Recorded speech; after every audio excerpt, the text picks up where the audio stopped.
Pagi ini pemirsa, saya mau bahas kasus yang sedang ramai juga diperbincangkan karena KPK mengungkap dugaan pemerasan yang terjadi di lingkungan pemerintahan Kabupaten Sukoharjo. Penyidik mengatakan praktik setoran diduga berlangsung secara terstruktur melalui dua jalur, yaitu pemotongan upah pungut di BPKAD dan juga ada setoran rutin namanya dari organisasi perangkat daerah alias OPD. KPK menduga kalau pola ini kelanjutan dari tradisi setoran yang sudah berjalan sejak bupati sebelumnya. Kita bahas pemirsa soal tradisi setoran ini. Jadi ada dua modus. Yang pertama itu berasal dari ini, potongan upah pungut. Angkanya itu 40% potongannya. Dana mengalir melalui yang namanya Richard.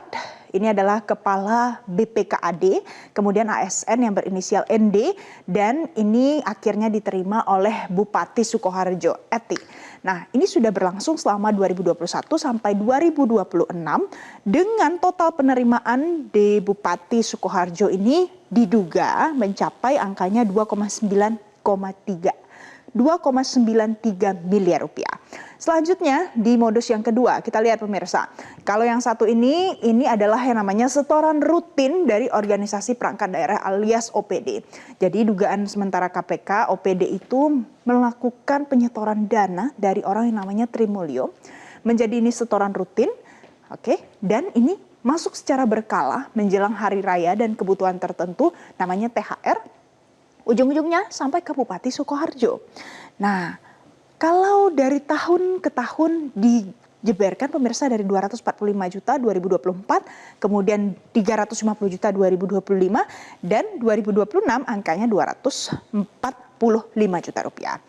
Kemudian pemirsa kita lihat di slide ketiga. Untuk menyamarkan permintaan uang ini, para pihak diduga menggunakan kode tertentu dalam berkomunikasi. Jadi menggunakan bahasa daerah, ada beberapa istilah yang disampaikan dari bupati kepada bawahannya. Intinya adalah permintaan untuk berikan setoran. Samakan besarannya dengan setoran bapak. Nah, bapak ini merujuk pada bupati sebelumnya, alias suami dari bupati yang menjabat saat ini.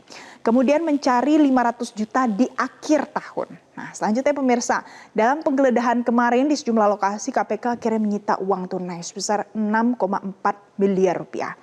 Kemudian barang bukti yang disita KPK totalnya secara keseluruhan nominalnya 21,2 miliar. Valuta asingnya 7,5 miliar dan juga ada logam mulia sebanyak 25 keping. Dan menurut KPK, pola pengumpulan setoran ini pemirsa, kita lihat di slide selanjutnya bukanlah praktik yang baru. Penyidik menyebut kalau skema ini merupakan kelanjutan dari masa pemerintahan bupati sebelumnya, namanya Wardoyo Wijaya. Dan diduga tetap berlanjut pada saat jabatan bupati diteruskan oleh Etik Suryani. Temuan ini masih terus didalami penyidik untuk menelusuri pihak-pihak yang terlibat siapa saja. Kemudian aliran dananya kemana diduga berlangsung selama bertahun-tahun terakhir. Nah, menariknya KPK menyebut dugaan pemerasan ini tidak hanya melibatkan aliran uang, tapi ada pola yang disebut sebagai tradisi setoran. Tradisi pemirsa sudah berlangsung lintas kepemimpinan. Jadi seberapa kuat temuan KPK dari sisi pembuktian hukum, apa dampaknya terhadap tata kelola pemerintahan daerah, kita akan tanyakan pada mantan penyidik KPK Yudi Purnomo sudah bergabung bersama kami melalui sambungan Zoom. Mas Yudi, selamat pagi. Selamat pagi, Mbak. Pagi Mas Yudi. Mas Yudi, pola seperti ini sudah berlangsung selama bertahun-tahun disebut sebagai tradisi. Apakah ini sebenarnya lumrah ditemukan dalam beberapa kasus yang pernah Anda tangani sebelumnya? Ya, ini sangat lumrah sekali. Inilah akibat terjadinya politik dinasti di dalam proses regenerasi kepala daerah di negara kita, Mbak. Kita bisa melihat bahwa bukan hanya peralihan kekuasaan juga, kewenangan atau kepemimpinan, tetapi juga warisan korupsi ya yang kemudian menjadi permasalahan yang sering menjadi kendala bagi kepala daerah, sehingga saya sering mengatakan kepala daerah yang korup itu tinggal menunggu waktu saja ditangkap. Bayangkan Mbak, yang ini saja ya berarti sudah 16 tahun rumah dinas itu nggak pindah ya dari keluarga itu ya. Ada yang suami dulu, istri baru anak. Ada yang suami kemudian anak mewarisi jabatannya seperti itu. Dan kalau kita melihat ya bagaimana pola korupsinya, saya pikir kalau korupsinya ini benar-benar standar ya, modusnya pun juga nggak canggih-canggih amat gitu kan. Kemudian yang paling penting adalah bagaimana ini melahirkan yang namanya legacy korupsi ya, makanya Oke. sebutnya samain kayak bapak gitu kan, artinya Hmm, disamain dengan bupati yang sebelumnya, walaupun kemudian KPK ya belum mengembangkan ke bupati yang sebelumnya ya, baru istrinya saja. Nah dari sini justru keprihatinan kita bahwa mereka ternyata tidak tiarap begitu, sudah ratusan kepala daerah ditangkap oleh KPK, kejaksaan, kepolisian, tetapi kemudian ya masih tetap melakukan, dan ini kan fantastis untuk daerah 21,2 miliar itu dan 2,5 kilo emas itu kan sudah sangat besar. Dan yang mengenaskan adalah ini kan disebut dengan namanya tradisi upeti. Tradisi hmm, upeti itu bisa karena memang rutin. Yang kedua itu adalah karena momentum, misalnya tahun oke. baru, ya kan, hari raya. Ya kalau Mm-mm. yang rutin itu dilihat dari jumlah tungkinnya berapa, misalnya kalau yang ini kan 40% dari jumlah tungkin ataupun Ya. berapa persen dari nilai pengadaan barang dan jasa. Begitu, Mbak. Kalau KPK sekarang sedang mengusut Bupati Etik.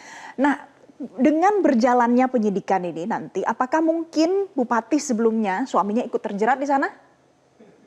Ya, kalau lihat dari uang-uang yang berhasil didapatkan ya dalam bupati kali ini ya, yang kemudian juga sudah menjadi tersangka dan OTT, itu kan jumlahnya itu kan malah kurang dari total yang disita oleh penyidik KPK. Saya menduga yang lain itu yang jumlahnya lebih besar itu dari periode yang sebelumnya, tapi kemudian disimpan di berangkas. Nah, itu sebabnya maka tentu ya KPK pasti akan segera menindaklanjuti untuk mengembangkan kasus ini, bukan hanya dengan kasus yang sudah ditangani. Dan sejujurnya Mbak, ketika menangani kasus OTT apalagi suap, ini sebenarnya agak lebih mudah ya, karena uangnya ada, pelakunya ada, ya Hmm, kan?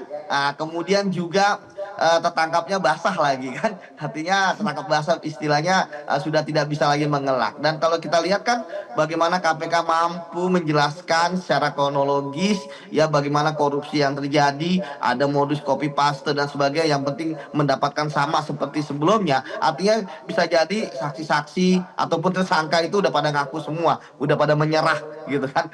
Kemudian memberikan keterangan yang sebenarnya, jadi ini akan mudah. Nah tapi kemudian terkait apakah kemudian akan ke bupati sebelumnya atau suami bupati yang ini, ya tentu ini KPK akan fokus dulu pada yang ini, sekaligus mungkin nanti ada gelar perkara sambil melihat uh, kondisi dari suaminya bupati ya, apakah memang dalam keadaan sehat ataupun sakit gitu kan, ataupun kondisi-kondisi yang lain. Tetapi bagi saya ini benar-benar pelajaran yang sangat luar biasa terjadi lagi akibat sistem dinasti. Karena Mbak, kenapa sih mereka itu kemudian meminta upeti dan sebagainya? Karena mereka membiayai ya sangat besar ya untuk misalnya hmm, balik modal, Mbak. Ya kita tahu biaya kampanye sangat besar. Mereka tentu selain pakai uang sendiri ada uang yang lain juga gitu kan. Bisa jadi mhm. dalam beberapa kasus ada bohir-bohir yang meminjamkan uang harus balikin dengan bunga atau balikin dengan proyek gitu kan, dan Nah, mereka dikejar-kejar, belum untuk merawat jaringan ya masa mereka, atau baik. juga mengumpulkan uang buat pilkada berikutnya. Begitu, Mbak. Nah, jadi itu kira-kira tujuannya. Nah, tapi Mas Yudi, ini kan rantai dugaan pemerasan ini adalah rantai dan sudah terjadi dalam waktu yang lama, menjadi tradisi sebutannya. Untuk yang memberikan suap, memberikan setoran, bagaimana nasibnya dalam penyidikan ini? Ya, Mbak, kalau di dalam penyidikan itu ya, kita tentu akan melihat dasen dasolen apa yang sesungguhnya yang terjadi. Ada, bisa jadi itu adalah suap menyuap, meeting of mind. Kepala OPD Hmm, menyuap kepada bupati karena memang ada keinginan mereka menjadi kepala OPD atau ingin tetap mempertahankan ya. hmm, Tetapi ada juga ya Mbak, karena pemerasan, adanya ancaman akan dipindah. Kalau yang pertama itu suap menyuap, dua-duanya kena ya. oke. Tapi kalau pemerasan, ya ini kan pemerasan gitu ya, yang kena adalah kepala daerah berikut dengan otak kaki tangannya. Dua orang itu kan kaki tangannya dalam mengumpulkan Baik. uang. Artinya kepala OPD ini aman. Menurut saya di Hmm, sini pasti ada ancaman karena mereka takut. Ancaman itu bukan harus saya ancam ya kalau ngasih duit, enggak Mbak. Tetapi bisa dengan pernah memberi contoh ya, yang lain oke. tidak memberi, langsung dipindahkan, digeser, dimutasi bahkan ke tempat yang jauh gitu kan. Nah, itu tidak perlu dengan ancaman yang secara verbal Baik. dilakukan gitu. Seperti itu, Jadi Mbak.